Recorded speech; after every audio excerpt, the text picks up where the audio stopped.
The US stock market is in a bubble. Prices of assets like stocks are based on supply and demand. The more demand, the higher the price. The more cash is in the system, the higher the price. When a foreign country, not the US, prints money and gives it to its people and to its companies, what happens? A big percentage of that money gets converted to US dollars, and then those dollars find their way to the US and are used to buy US stocks. Why don't they buy stocks in their own country? Because the US still has the most attractive market. The rule of law, transparency, strong institutions, innovation. OpenAI, which started the Gen AI revolution, it came from the US.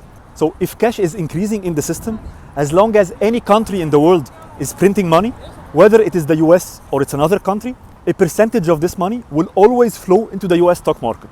Because money chases returns, it chases safety, it chases innovation. Now, can corrections happen? Can the US stock market drop by 10, 20, 30%?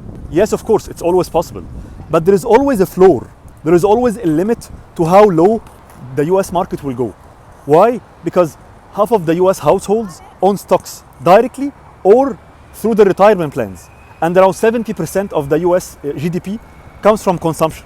So if the stock market crashes significantly, the population will feel poor, they will stop consuming, and if they stop consuming, the US economy and GDP will crash. So whoever is in power, Democrat or Republican, they will never let this happen. And they have the tools to defend it. So whether you like the US or you don't like the US, until another country builds a more stable, more innovative ecosystem, the money will keep flowing into the US stock market.